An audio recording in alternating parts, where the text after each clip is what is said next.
ويبقى وجه ربك ذو الجلال والإكرام.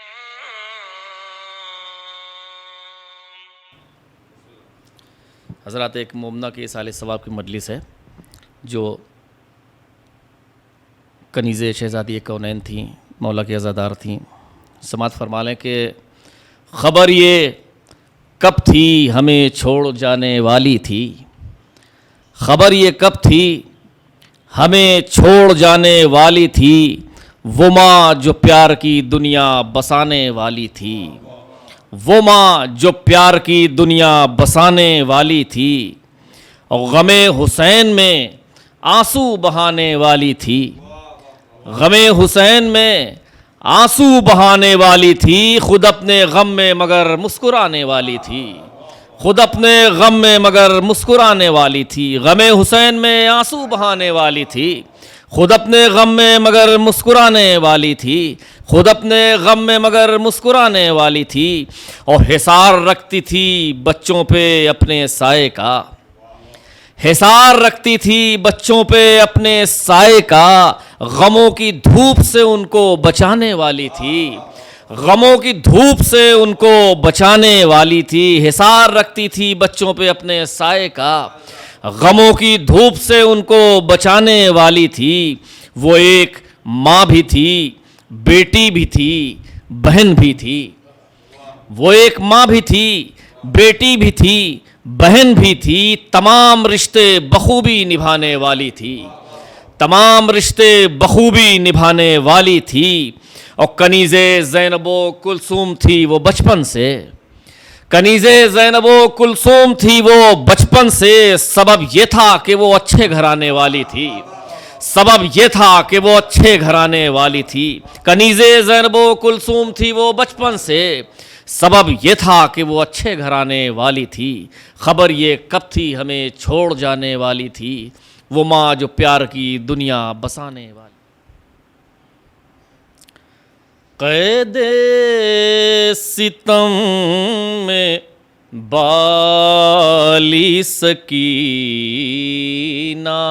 جو مر گئی، قید ستم میں بالی سکینہ جو مر گئی،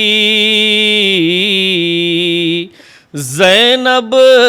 کے دل پہ ایک قیامت گزر گئی، زینب کے دل پہ ایک قیامت گزر گئی. اور جب ہو گئی تمام سکینہ کی زندگی، جب ہو گئی تمام سکینہ کی زندگی، پھر اس کے بعد پیاس نہ جانے کدھر گئی، پھر اس کے بعد پیاس نہ جانے کدھر گئی. کھایا نہیں کسی نے ترس اس یتیم پر، کھایا نہیں ترس،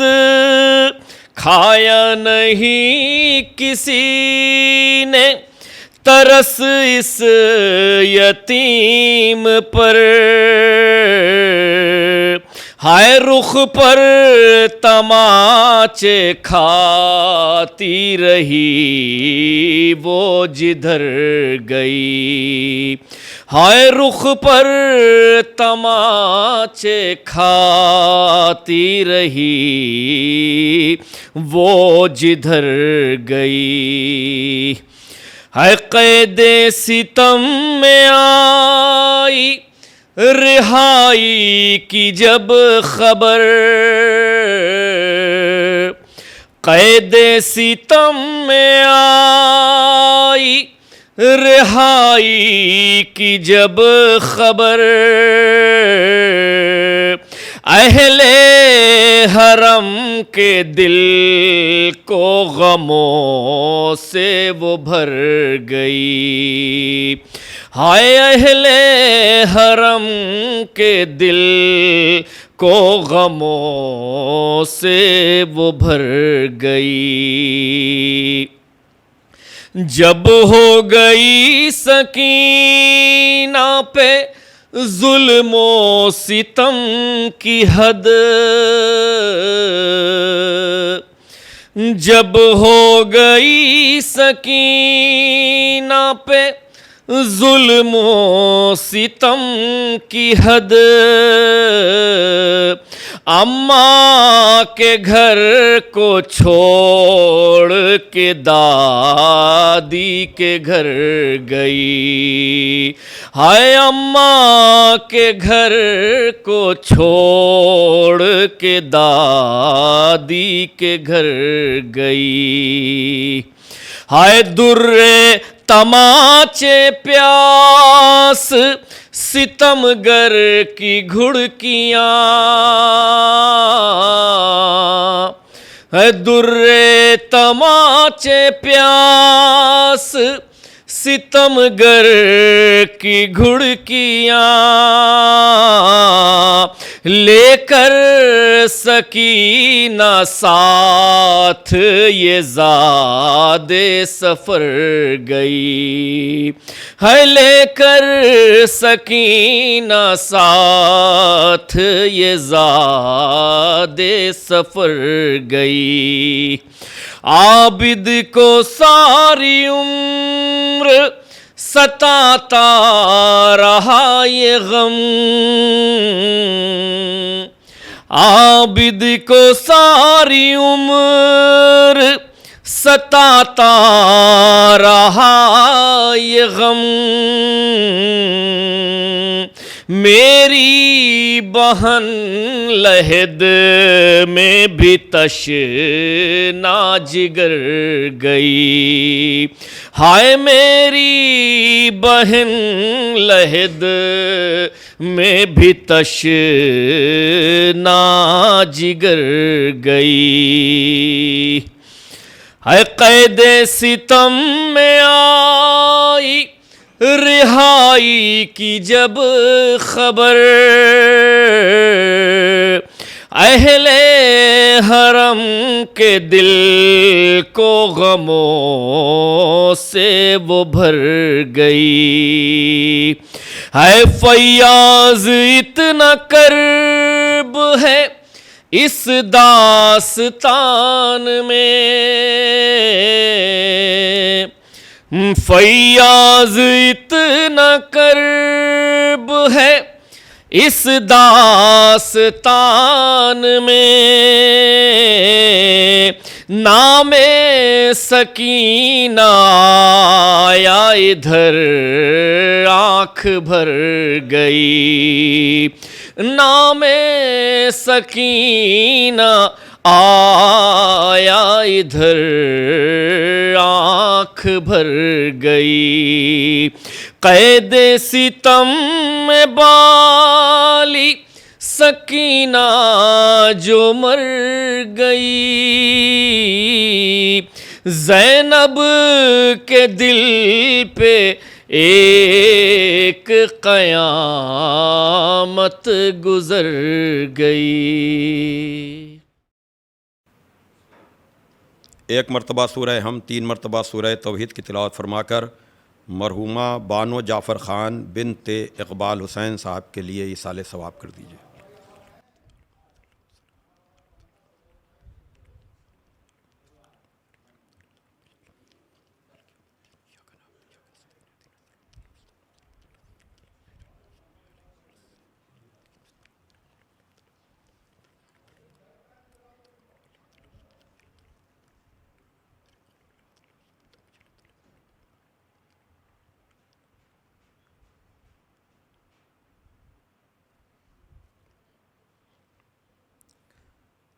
فاتحہ۔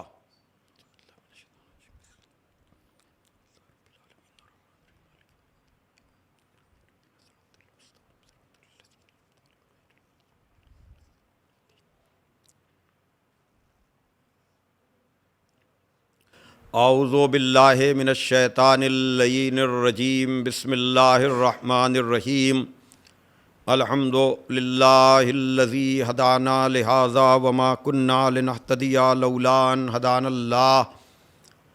لقد جاءت رسل ربنا بالحق الصلاة والسلام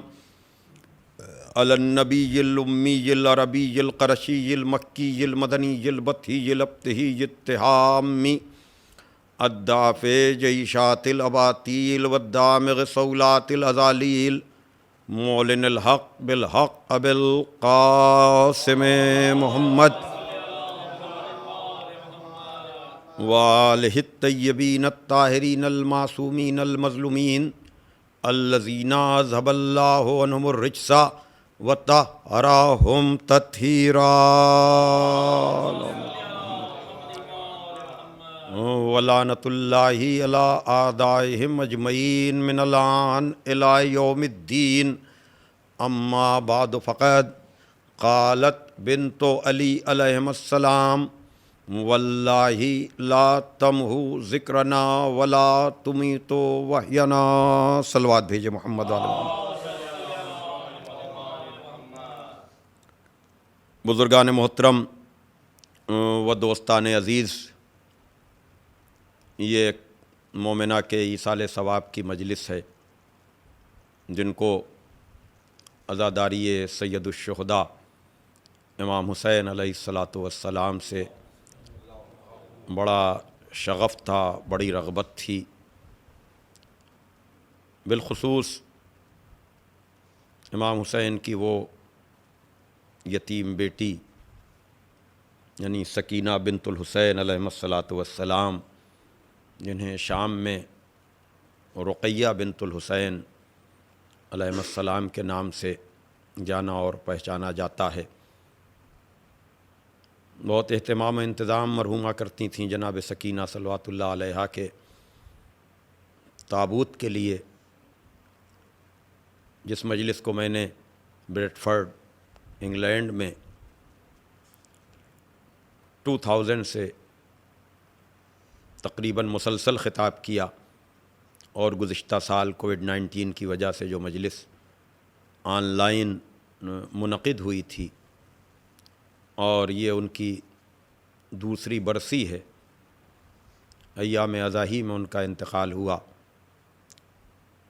اس گھرانے سے، اس خانوادے سے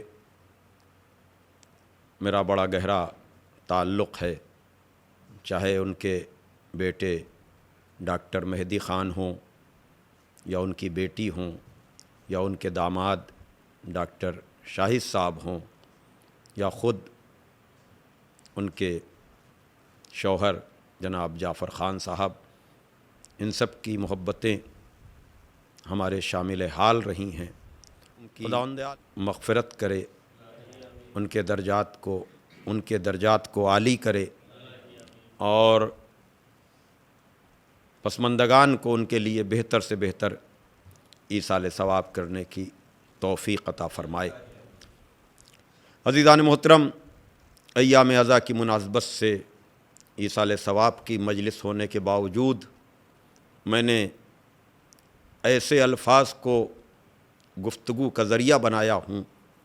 بنایا ہے جو الفاظ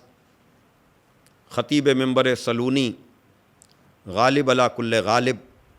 مطلوب کل طالب، حضرت علی ابن ابی طالب علیہ الصلاۃ والسلام کی بیٹی یعنی جناب زینب صلوات اللہ علیہا کی زبان مبارک پر جاری ہونے والے وہ الفاظ کہ جو آپ نے دربار شام میں خطبہ دیتے ہوئے استعمال کیے، جس میں شہزادی نے اس ظالم، جابر، مستبد حکمران کو چیلنج کرتے ہوئے کہا کہ واللہ لا تمحو ذکرنا ولا تمیت وحینا. ساری کوششیں کر لے یزید، ساری دشمنیاں نکال لے، ساری سازشیں کر لے، لیکن واللہ لا تمحو ذکرنا، خدا کی قسم تو میرے ذکر کو، تو ہمارے ذکر کو محو نہیں کر سکتا، تو ہمارے ذکر کو مٹا نہیں سکتا، اور سلسلہ وحی کو موت نہیں آ سکتی۔ عزیزان محترم، ذرا آپ اندازہ لگائیں کہ وہ بنی امیہ کا سلسلہ جس نے آل محمد سے ہر قدم پر دشمنی نکالی، ہر قدم پر ان کو ہلکا کرنا چاہا، اور اسی نتیجے میں فرزند رسول امام حسین علیہ السلام کی شہادت واقع ہوئی۔ مطالبہ بیعت سے لے کر شہادت حسین تک اگر آپ پورے سلسلے کو دیکھیں گے تو ہر قدم صرف اس لیے تھا کہ ان کو اتنا ڈرا دیا جائے، ان پر اتنا خوف طاری کر دیا جائے کہ پھر یہ کبھی بول نہ سکیں۔ لیکن اس کی ساری سازشیں، اس کی ساری تمنائیں دھری رہ گئیں جب دنیا نے دیکھا کہ یہ ستم دیدہ شہزادی کس طرح سے شام کے دربار میں جا کر خطاب کر رہی ہے۔ پورا خطبہ اس لائق ہے، اس رتبے اور مرتبے کا ہے کہ لفظ لفظ پر گفتگو ہو اور یہ بتایا جائے کہ جسے خدا پر بھروسہ ہوتا ہے، جسے خدا پر اعتماد ہوتا ہے، جسے خدا پر اعتبار ہوتا ہے، وہ وقت و حالات اور مصیبتوں کے پہاڑ ٹوٹنے کے بجائے، ٹوٹنے کے باوجود متاثر نہیں ہوتا ہے اور خدا پر بھروسے کا اعلان کرتا ہے۔ ایک صلوات بھیجے محمد وآل محمد پر۔ آپ اگر ذکر کے فلسفے کو دیکھیں گے تو یہ وہ خاندان ہے، عام طور سے اس گھرانے کے افراد یقیناً ہمیشہ مرد میدان رہے ہیں، ہمیشہ انہوں نے دشمن کو شکست دی ہے، لیکن اس گھرانے کی خواتین کا پردہ مشہور ہے۔ لیکن تاریخ نے دیکھا ہے کہ جب مولائے کائنات مصلحتاً خاموش ہوئے ہیں، اس لیے کہ بنی امیہ کی بالخصوص ابو سفیان اور اس کے گھرانے کی یہ سازش رہی ہے کہ وہ یہ ثابت کریں کہ خدا کوئی نہیں ہے، پیدا کرنے والا کوئی نہیں ہے، اور پروپیگنڈا بھی یہی تھا کہ محمد وآل محمد علیہ السلام نے تو حصول حکومت کے لیے خدا کا نام لیا ہے، دین کی بات کی ہے، ورنہ خدا نہیں ہے، دین نہیں ہے۔ لیکن یہ دنیا نے دیکھا کہ جب پیغمبر اسلام کو یہ پیشکش ہوئی کہ اگر یہ تیار ہوں تو ہم ان کو مکے کی حکومت دے دیں گے، ہم جس قبیلے میں چاہیں ان کا عقد کرا دیں گے، لیکن پیغمبر نے کیا کہا کہ اے چچا، ان کافروں سے کہیے کہ اگر یہ ایک ہاتھ پہ چاند رکھ دیں، ایک ہاتھ پہ سورج رکھ دیں، تب بھی پر میں اعلائے کلمت الحق سے باز نہ آؤں گا۔ گویا کہ نبی نے بتایا اگر تمہاری غلط فہمی یہ ہے کہ ہم حصول حکومت کے لیے یہ کر رہے ہیں تو ہم زمین و آسمان دونوں کی حکومت کو ٹھوکر مار سکتے ہیں، لیکن کلمہ حق کی بلندی سے کوئی سمجھوتا نہیں کر سکتے ہیں۔ اور یہی کام مدینے میں آ کر جب یہی ابو سفیان آیا ہے حکومت کی پیشکش لے کر، تو میرے مولا نے یہی تو کہا کہ تو کب سے اسلام کا وفادار ہو گیا۔ لیکن اس موقع پر جہاں مولا علی کا بولنا مناسب نہیں تھا، یعنی فاتح خیبر، فاتح خندق، ہر میدان کا مرد میدان خاموش ہے، لیکن اس موقع پر شریک حیات نے، اس ذات گرامی نے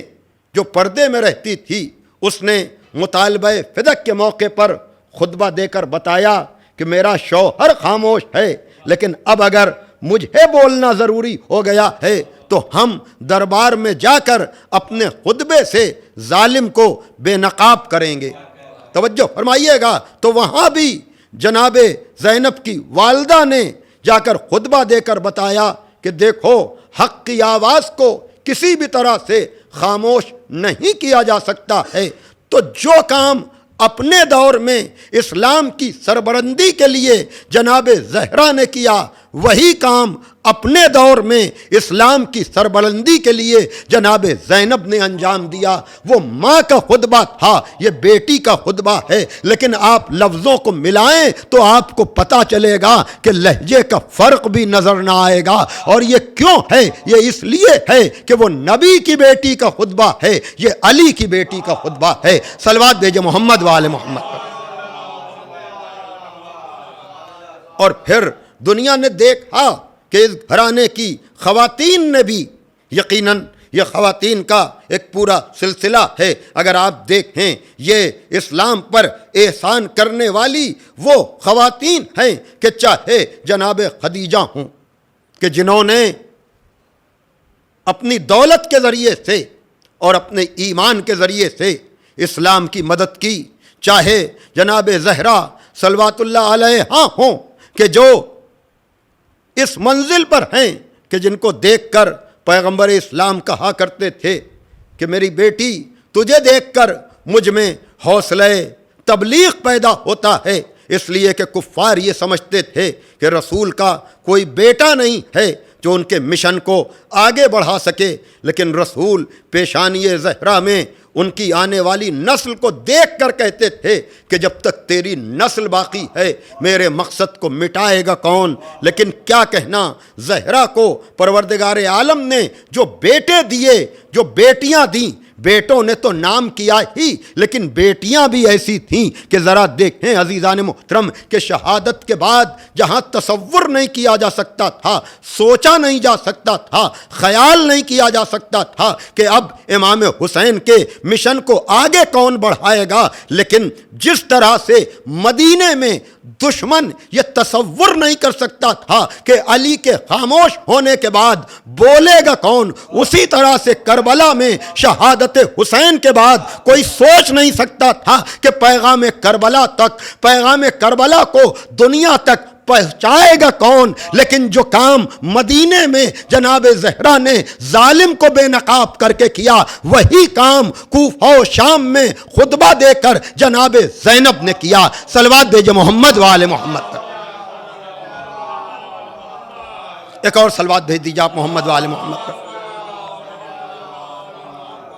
اسی لیے میں اکثر یہ پڑھتا ہوں کہ اگر خواجہ اجمیری نے امام حسین کی شہادت کو سامنے رکھ کر اس طرح سے کہا کہ شاست حسین، بادشاست حسین، دینست حسین، دیپناست حسین، سرداد نداد دست در دست یزید، حقہ کے بنائے لا الہ حسین، تو اگر حسین بنائے لا الہ ہیں اپنی شہادت کی وجہ سے، تو خورشید غازی پوری نے کہا کہ اس مشن کو اس بہن نے اس طرح سے آگے بڑھایا، علی اور زہرا کی بیٹی نے اس طرح سے آگے بڑھایا کہ کہنے والے نے کہا کہ بقائے دین کی خاطر ہر طرح تیار زینب ہے، نہیں شبیر کی جو تھی وہی انکار زینب ہے، ادب سے دست بستہ عرض ہے یہ خواجہ کی خدمت میں کہ بنائے لا الہ میں بھی حصہ دار زینب ہے۔ صلوات بھیجے محمد وآل محمد۔ ہاں ذرا آپ دیکھیں اور پھر کس طرح سے اس شہزادی نے اس وراثت علم کو، یعنی دیکھیے عورت کے مزاج میں ہے ویسے بھی، اور مصیبتوں کے پہاڑ ٹوٹنے کے بعد، ایسی منزلوں سے گزرنے کے بعد، یعنی جہاں مردوں کا کلیجہ پانی ہو جائے، جہاں سوچنے کا حوصلہ نہ رہے، چوتھے امام نے تو بتایا ہی کہ منزل امامت کیا ہوتی ہے، لیکن کیا کہنا اس ذات گرامی کا، ذرا اندازہ لگائیں آپ کہ جس کو یہ ستم دیدہ شہزادی اتنی مصیبتوں سے گزرنے والی، جس کا ایسا بھائی ایسے مظلومی کے عالم میں شہید کر دیا جائے، جس کے گھر کا پردہ اتنا مشہور ہو۔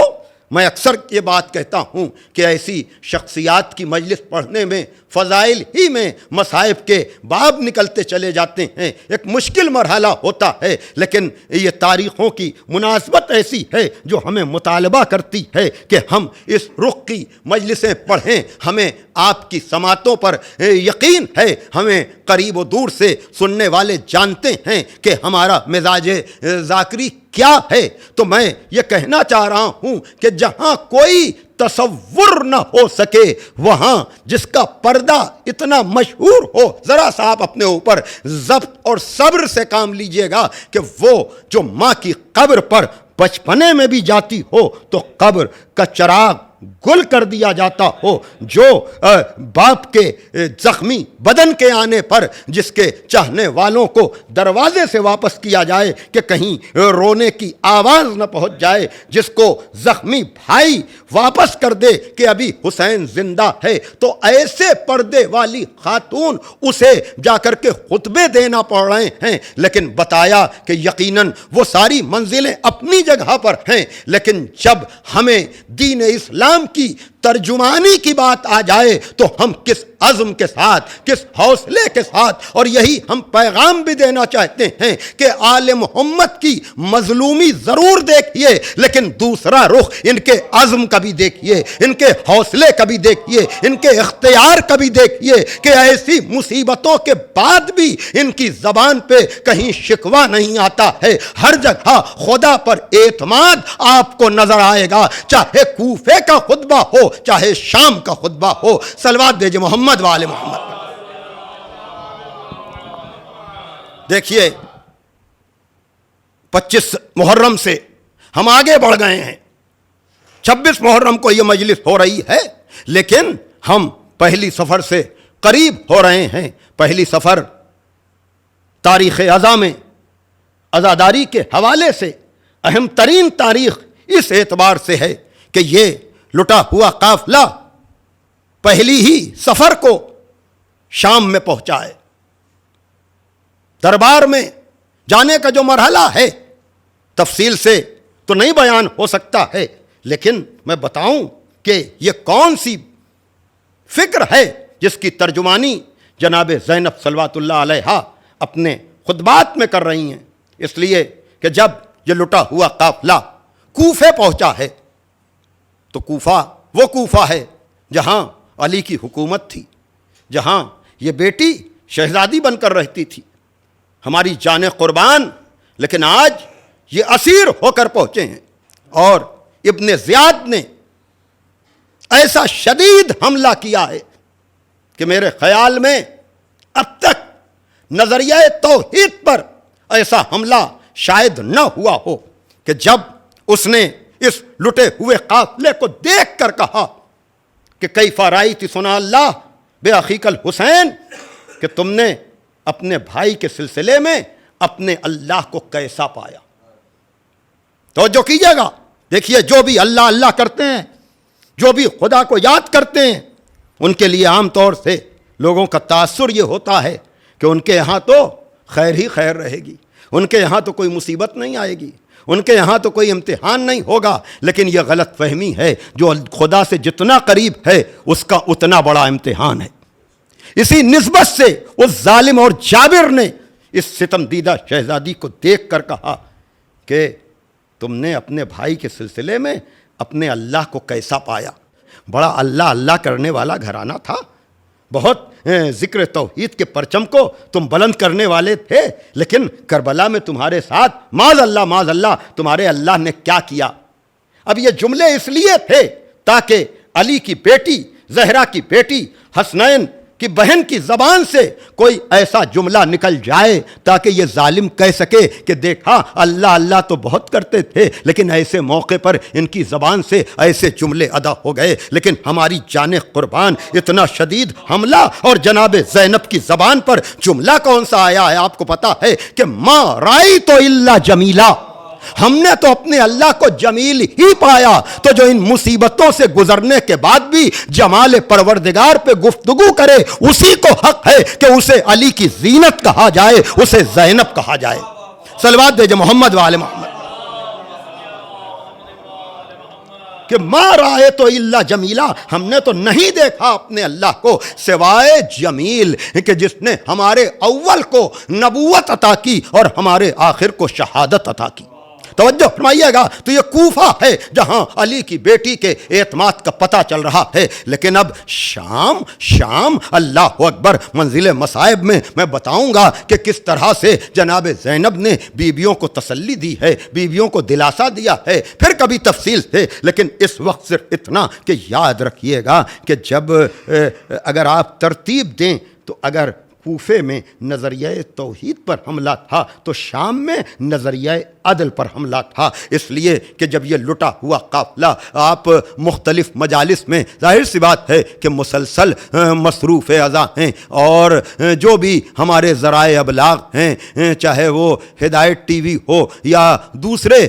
ذرائع ہوں، ہر جگہ آپ مجالس کا سلسلہ دیکھ رہے ہیں، منظر اور پس منظر سب آپ کو پتہ چل رہا ہے۔ میں تو اس بھروسے پر کہ آپ بہت سی چیزیں پہلے سے جانتے ہیں، ہاں عزیزان محترم، جب یہ لٹا ہوا قافلہ پہنچا ہے تو یہاں پر آپ کو پتہ ہے کہ یزید نے طنز کرتے ہوئے سورہ آل عمران کی آیت پڑھی ہے کہ قل اللہم مالک الملک توتی الملک من تشاء، کہ ملک کس کے لیے ہے؟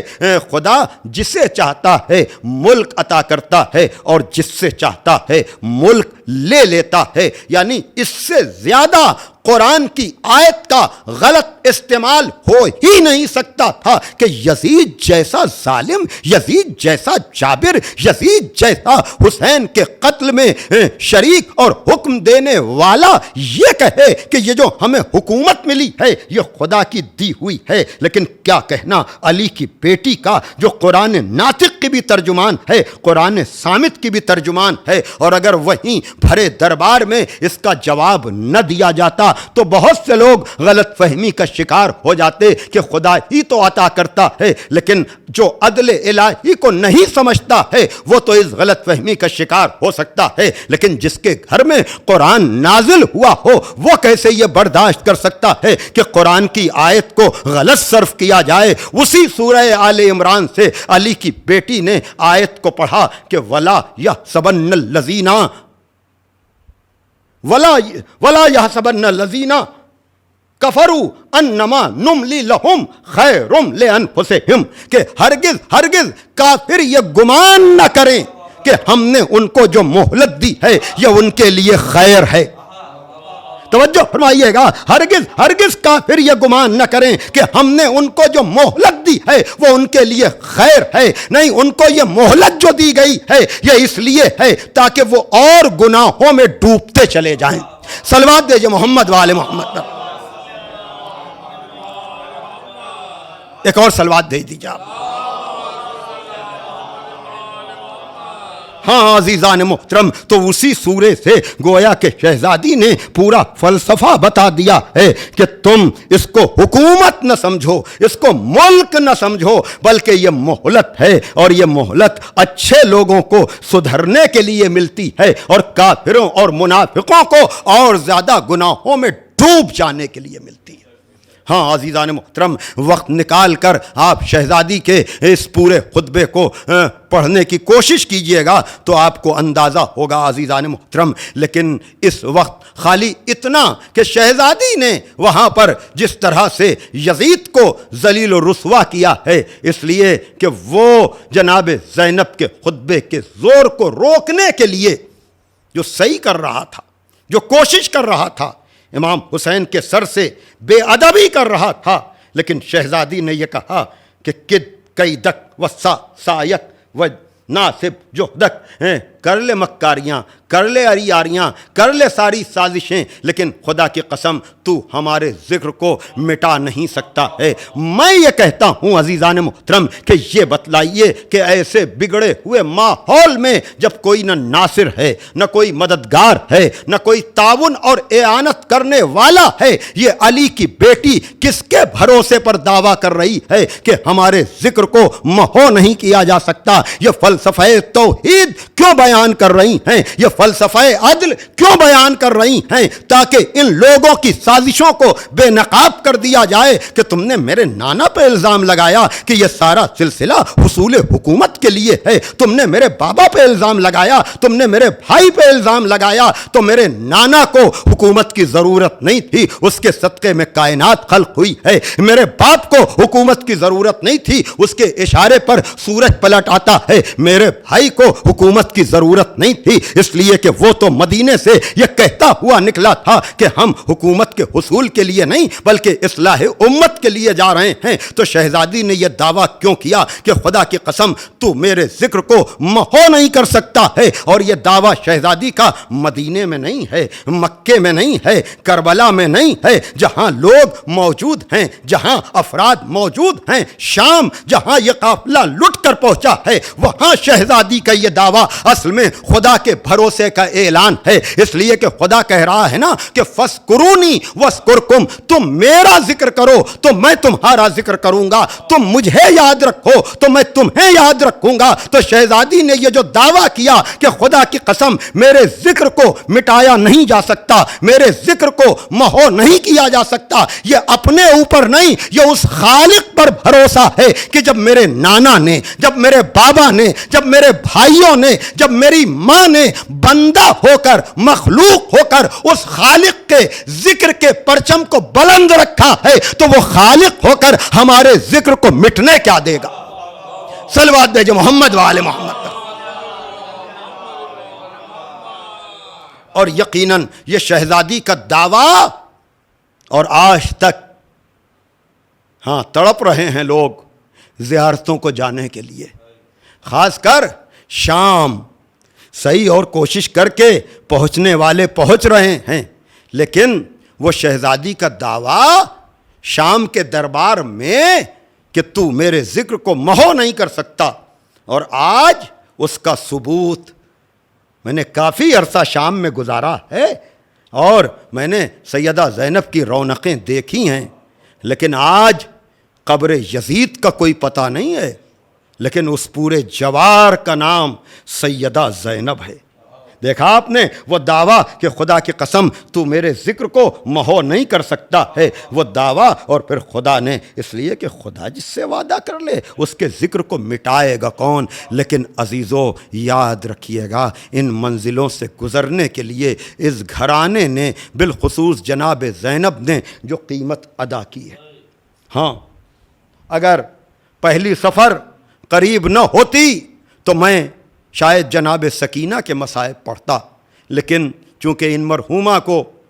اس گھرانے کی خواتین، چاہے جناب سیدہ ہوں، چاہے جناب زینب ہوں، چاہے جناب سکینہ ہوں، ہاں کیوں نہیں، اس لیے کہ خواتین کو اپنی صنف کا درد یقیناً زیادہ ہونا چاہیے، اور میں تو اکثر یہ کہتا ہوں کہ عزا میں آپ کو جو رونقیں ہمارے یہاں نظر آتی ہیں وہ مردوں سے زیادہ عورتوں کی حصے داری ہے، اور کیوں نہ ہو، اس لیے کہ فرش عزا بھی تو جناب زینب صلوات اللہ علیہا نے بچھائی۔ ہاں عزادارو، آپ کو پتہ ہے کہ ہمارے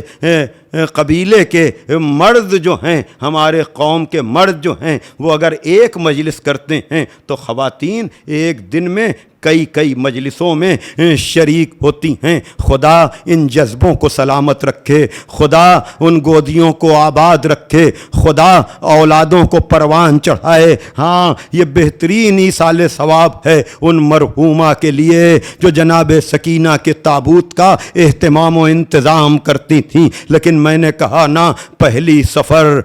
آنے والی ہے، تو پہلی سفر وہ قیامت کی تاریخ ہے۔ میں نے ساؤتھ انڈیا میں کئی سال عشرہ پڑھا ہے، پہلی سفر کو بڑا اہتمام ہوتا ہے، اس لیے کہ علامہ رشید ترابی مرحوم عجب جملہ کہا کرتے تھے کہ اگر 10ویں محرم کو حسین ابن علی شہید ہوئے ہیں، یہ ان کی شہادت ہے، تو پہلی سفر کو یہ لٹا لٹا ہوا قافلہ دربار میں بازار میں ورود شام. اللہ اکبر. ہاں عزادارو میں گزارش بھی کروں گا کہ اگر آپ 10ویں محرم کو شہادت حسین کے لیے تڑپتے ہیں روتے ہیں تو یقیناً حسین کے گردن پہ چھری کا چلنا حسین کی شہادت ہے. تو زینب و ام کلثوم کا بے ردا اور پہلی سفر کو دربار. اللہ اکبر. آپ کو پتا ہے میں نے خطبے کا تو ذکر کر دیا, میں نے خطبے کا تو حوالہ دے دیا, لیکن آپ کو پتا ہے یہ وہ بی بی ہے جس نے جلتے ہوئے خیمے سے جناب سید سجاد کو نکالا ہے. یہ وہ بی بی ہے جس میں 11ویں محرم کو گزرتے ہوئے سید سجاد کے چہرے پر جب نظر کی ہے کہا میرے لال یہ تمہارا کیا عالم ہے. کہا پھوپھی اماں آپ دیکھ رہی ہیں انہوں نے اپنے لاشوں کو تو دفن کر دیا لیکن میرے بابا کا لاشا میرے چچا کا لاشا بے گور و کفن پڑا ہوا ہے. ہاں زادارو یہ وہ بی بی ہے جس نے شام میں جب کوفے میں خطبہ دیا ہے تو جناب سید سجاد نے کہا ہے انتی عالمتن غیر معلمہ. اے پھوپھی آپ تو عالم غیر معلمہ ہیں, لیکن عزادارو جب شام میں آج بھی باب الساعت موجود ہے. اللہ اکبر. ہاں عزادارو میں مصائب میں کوئی کمی نہیں کرنا چاہتا ہوں اس لیے کہ ابھی آپ چوتھے امام کی مجالس سے فارغ ہوئے ہیں اور سفر کے مہینے میں 4-6 دن کے بعد داخل ہو جائیں گے. تو دیکھیے جب یہ لٹا ہوا قافلہ شام پہنچا ہے نا تو آج بھی وہاں باب الساعت موجود ہے. کون باب الساعت؟ جہاں اس قافلے کو گھنٹوں کھڑا رکھا گیا ہے اور دربار کی آئینہ بندی کی جا رہی تھی تاکہ ہر رخ سے ان کو بے ردا اور بے پردہ دیکھا جائے. اللہ اکبر. لیکن عزادارو آپ کو معلوم ہے علامہ رشید ترابی مرحوم کہتے ہیں کہ جب دربار یزید میں جانے کی بات آئی ہے اللہ اکبر تو آپ کو پتا ہے کہ یزید کے دربار کے 7 دروازے تھے اور ایک دروازے سے دوسرا دروازہ, لیکن یہ علی کی بیٹی جانتی ہے کہ بھرے دربار میں بے ردا خواتین کا جانا, میں نے ابھی عرض کیا تھا نا کہ ان کا پردہ کیا ہے اس کا اہتمام کیا ہے, لیکن علی کی بیٹی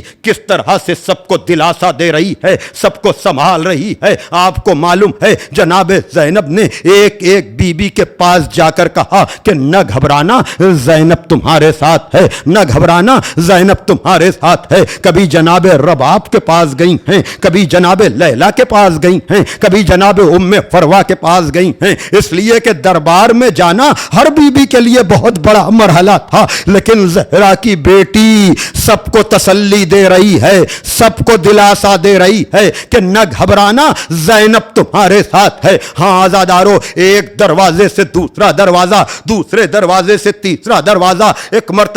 مرتبہ دیکھا کہ 7ویں دروازے سے جب دربار یزید نظر آیا تو سب کو تسلی دینے والی یہ علی کی بیٹی بیٹھ گئی. یہی وہ موقع تھا جب جناب سید سجاد آگے بڑھے. پھوپھی اماں کیا بات ہے؟ کہا میرے لال 21ویں رمضان کی رات تھی, میں اپنے بابا کے پاس بیٹھی ہوئی تھی, میرا بابا بتا رہا تھا کہ زینب بے ردا دربار میں جانا ہوگا. اللہ اکبر. ہاں آزادارو آپ سمجھ گئے. دیکھیے اس گھرانے میں کربلا کا ذکر بہت مسلسل ہوا ہے. آپ کو پتا ہے نا کہ جب جناب زہرا دنیا سے جا رہی تھی تو امام حسین نے کیا کہا تھا کہ اماں بلائیں گی تو میں جاؤں گا. بندے کفن ٹوٹے تھے, آواز آئی تھی آ میرے لال میری آغوش میں آ جا. ہاں آزادارو تو حسین لپٹ گئے تھے. میں نے یہ ترتیب دی ہے کہ حسین نے ماں سے لپٹ کر یہ وعدہ لیا ہوگا کہ اماں آپ نے بلایا تو میں آ گیا, لیکن اماں وعدہ کرو جب حسین بلائے گا تو چلے آنا اماں. یہی وجہ ہے کہ عصر عاشور جب انبیاء منہ پھیر پھیر کر جانے لگے ہیں تو حسین نے آواز دی اماں, 2 ہاتھ نمودار ہوئے, آ میرے لال میری آغوش میں آ جا. تو آزادارو سمجھیے گا میں جو کہنا چاہ رہا ہوں کہ اگر بیٹے نے ماں سے وعدہ لیا کہ اماں اگر میں بلاؤں گا تو چلی آنا اماں, تو شاید 21ویں رمضان کی رات کو جب مولا علی اپنی بیٹی سے کہہ رہے ہوں گے زینب بیردا دربار میں جانا ہوگا، تو جناب زینب نے وعدہ لیا ہوگا کہ بابا ایسی مصیبت کے موقع پر اگر میں آپ کو بلاؤں گی تو چلے آنا بابا۔ تو جیسے ہی سید سجاد نے کہا کہ پھوپھی اماں کیا بات ہے، کہا میرے لال 21ویں رمضان کی رات تھی، میں اپنے بابا کے پاس بیٹھی ہوئی تھی، بابا نے مجھے خبر دی تھی کہ زینب بیردا دربار میں جانا ہوگا، تو میں نے وعدہ لیا تھا میرے لال دربار سامنے ہے، مجھے بیردا جانا ہے، پہلے بابا کو تو پکار لوں۔ ایک مرتبہ یا علی کہا، آگے آگے سید سجاد، پیچھے پیچھے یہ بیبیاں، لیکن عزادارو جناب سید سجاد یہ لٹا ہوا قافلہ دربار شام میں لے کر پہنچ تو گئے، لیکن ساری زندگی اس امام کو یہ غم رلاتا رہا کہ جب بھی کسی نے پوچھا مصیبتیں زیادہ کہاں پڑی تو کربلا کا نام نہ لیا جہاں بکھری ہوئی لاشیں تھیں، بلکہ زبان پہ آیا تو یہ آیا شام شام شام، کرسی نشینوں کا مجمع، رسول زادیاں بیردا، الا لعنت اللہ علی القوم الظالمین، سیعلم الذین ظلموا ای منقلب ینقلبون۔ پروردگار عالم اس ذکر کو مرحومہ کے لیے بہترین ایصال ثواب قرار دے، پسماندگان کو ان کے لیے بہتر سے بہتر ایصال ثواب کرنے کی توفیق عطا فرما، ہمارے ایمان کو کامل فرما، ملت کو متحد فرما، سرکار امام زمانہ عجل اللہ تعالیٰ فرجہ الشریف کے ظہور میں تاجیل، اور ہمیں اس لائق بنا کہ ہمارا شمار بھی ان کے انصار و اعوان میں ہو سکے۔ اللہم تقبل منا انکا انت السمیع العلیم۔ پھر آپ حضرات سے گزارش ہے کہ ایک مرتبہ سورہ ہم، 3 مرتبہ سورہ توحید کی تلاوت فرما کر مرحومہ بانو جعفر خان بنت اقبال حسین صاحب کے لیے ایصال ثواب کر دیجیے۔ ابھی بیان کرتا ہے جب بے کسوں کا قافلہ دربار کے نزدیک تھا، اس وقت حاکم نے کہا ابھی دربار سج رہا ہے، ابھی آئینے لگ رہے ہیں، روک لو یہ قافلہ۔ جب یہ زینب نے سنا تھام کر دل کی پکار، دھوپ ہے سر پر کڑی سیدانیاں روتی رہی، باب سعد پر کھڑی سیدانیاں روتی رہی، باب سعد پر کھڑی سیدانیاں روتی رہی۔ 700 کرسی نشین تھے ظلم کے دربار میں، غم یہی سب سے بڑا تھا ہاں دل بیمار میں، ہنستے رہتے تھے شقی سیدانیاں روتی رہی، باب سعد پر کھڑی سیدانیاں روتی رہی، باب سعد پر کھڑی سیدانیاں روتی رہی۔ 30 گھنٹوں کی مسافت اور یہ اس پر ستم، سج رہا ہے قصر باطل منتظر اہل حرم، کس قدر تھی بے کسی سیدانیاں روتی رہی، باب سعد پر کھڑی سیدانیاں روتی رہی، باب سعد پر کھڑی سیدانیاں روتی رہی۔ ایک اجڑا کارواں ہے سید سجاد ہے، نوحہ خوانی ہے، فغا ہے، سید سجاد ہے، کیا دلاسا دے کوئی سیدانیاں روتی رہی، باب سات پر کھڑی سیدانیاں روتی رہی، باب سات پر کھڑی سیدانیاں روتی رہی، کربلا سے شام تک تو یہ سفر دشوار تھا، شام آ کر صورتوں سے درد کا اظہار تھا، جب تو مظہر آب کی سیدانیاں روتی رہی، باب سات پر کھڑی سیدانیاں روتی رہی، باب سات پر کھڑی سیدانیاں میں بولی سکینہ کی ماں، اب روئے گی نہ سکینہ، زندہ میں بولی سکینہ کی ماں، اب روئے گی نہ سکینہ، دی ہے اسے موت نے لوریاں، اب روئے گی نہ سکینہ، زندہ میں بولی سکینہ کی ماں، اب روئے گی نہ سکینہ، کرب و بلا سے تھے رونے پہ پہرے، روئی تو کھائے اردو سے تماچے، تھا اس کے لب پر یہی بین ہائے، امو نائے بابا نائے، اب سو رہی ہے سکون سے یہاں، اب روئے گی نہ سکینہ، زندہ میں بولی سکینہ کی ماں، اب روئے گی نہ سکینہ، ارمان تھا یہ رہائی ملے گی،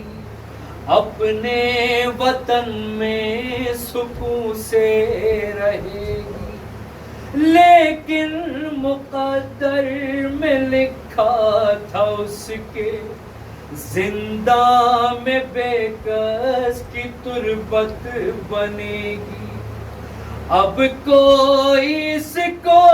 اذیت کہاں، اب روئے گی نہ سکینہ، زندہ میں بولی سکینہ کی ماں، اب روئے گی نہ سکینہ، قید جفا سے بھی گھبرا گئی تھی، سجاد سے رو کے یہ پوچھتی تھی، بھیا رہا ہو کہ کب جاؤں گے ہم، چہرے پہ اس کے